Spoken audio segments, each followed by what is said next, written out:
Hi, Steve here. This is episode 4 of the Health Span experiment. The Health Span experiment, I'm going to be posting a bunch of my medical numbers, for lack of a better term, and see if I can make some significant changes over the next 12 to 16 weeks. Now, the kicker here is I am not very disciplined. So I've tried making big changes before, but I just can't stick to it. So I'm putting together a program to make little changes in my lifestyle and my nutrition, along with incorporating a bunch of very unorthodox training modalities to see if I can make my numbers better. So we'll be looking at body weight. We're going to look at my metabolic age, my body fat percentage, and I'll be using a Hume BodyPod for that. Recently had my blood work done, so we're going to take a look at my A1C, cholesterol levels, triglyceride levels. I'm also going to be checking visceral fat, which is the hard white fat around the abdomen, which a lot of people think is a breeding ground for disease. And so I'll be tracking that with the All of Health Bellow visceral fat monitor. Once again, not looking forward to seeing those numbers. I'll be using the iHealth track to check my blood pressure and resting heart rate. And I'm also going to be testing my nitric oxide levels. So nitric oxide is a signaling molecule, and we make quite a bit of it when we're younger. Normally, say around after the age 40, we make less and less. And it helps keep the blood vessels flexible, in turn, and increase blood flow and reduce blood pressure. So once again, I'm not the most disciplined person in the world. My diet will be good for 3 days, and then the next 4 days I turn into this crazed animal. So in turn, my numbers are not where they should be.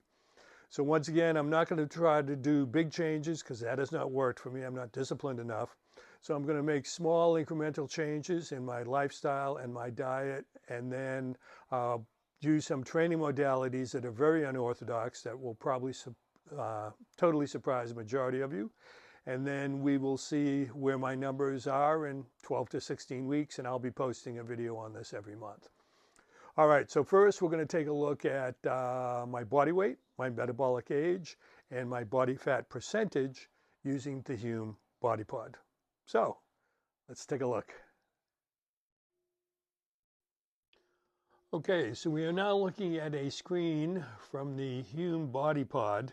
The Hume BodyPod uses bioimpedance technology. So what that means is it's a very low electrical circuit that goes from head to toe, and muscle and fat conduct electricity at different rates.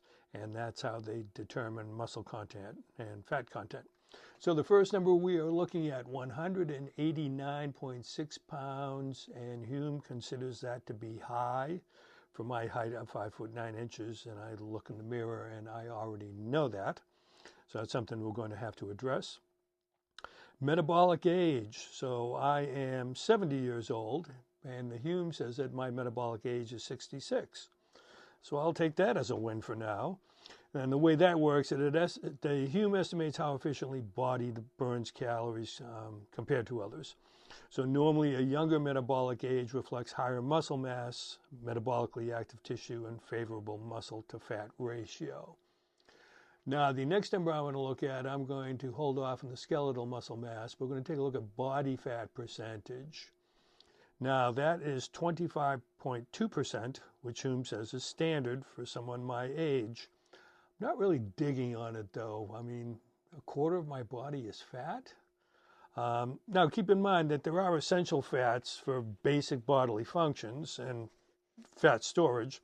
So, I mean, we need fats for energy storage and fuel, some nutrient absorptions, certain cell functions, brain health, hormone regulation. So we do need some fat, but that seems a tad high to me. And so I'm going to see if I can work on that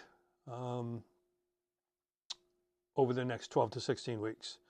So let's take a quick look. The first test tells me that I need to reduce my weight and body fat numbers. And if metabolic age drops, that will be a bonus. So now let's check under the hood and take a look at my blood work numbers.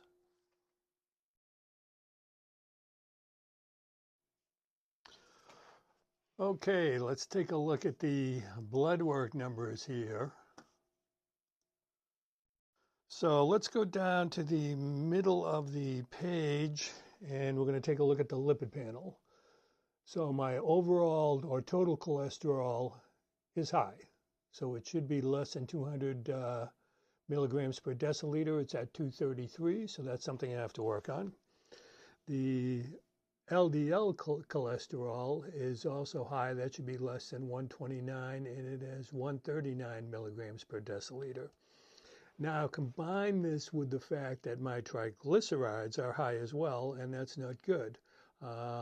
They should be less than 150. They are at 185, which puts me at a higher risk for heart attack and stroke. Now, the only good thing it looks like is my cholesterol to HDL ratio, which is the ratio of total cholesterol to HDL. And that looks like that's where it should be. Okay, let's go to the top of the page there, HbA1c. So my blood sugar level is high as well. That should be 5.6% or less, and it's actually at 6%. So that's something I have to work on as well. Mean glucose level is at 114 milligrams per deciliter. Now, from what I've read, a normal fasting blood sugar level for seniors is typically between 70 and 99. So the key term here is fasting. So that's nothing but water for 12 hours. And that would give me a true reading. So I'm going to use a continuous glucose monitor to get a fasted reading and also see how certain foods affect my body. Then I'll compare my fasted reading to the 70 to 99 milligram per deciliter range. So I am on a roll here. So let's take a look at my visceral fat number. And I've been dreading this one. So let's take a look at my visceral fat number. And as you can see, that is higher than it should be, which I expected. And once again, visceral fat is that hard white abdominal fat. But what I don't like about this is the metabolic health score at the top of the page has me in group C. So let's see what that means. So it says I'm group C, but I'm looking at that and it looks like group D to me, just barely above the group D, which is not good. So let's look here, and this indicates that you're at risk for metabolic syndrome, which is a combination of obesity, diabetes, hypertension, or hyperlipidemia. And that's moderately high. So this is comparing me to other people who use the Bellow visceral fat monitor, but obviously this is something that I need to address, and I knew that I had to.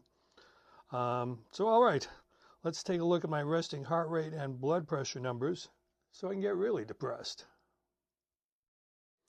We are now looking at my blood pressure and resting heart rate.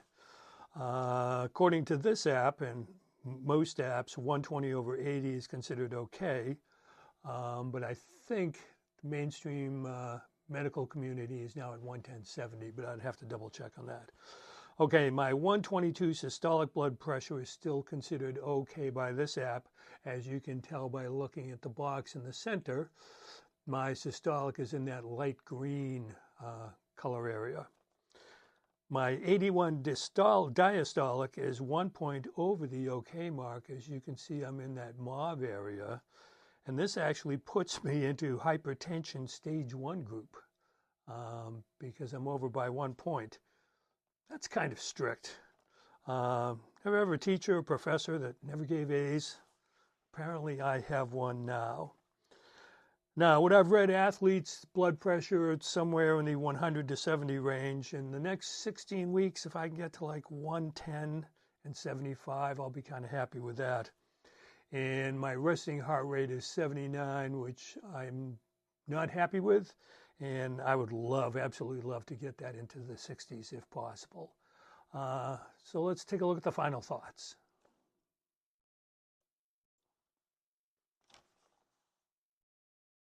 We have taken a look at my numbers, and obviously I need some work.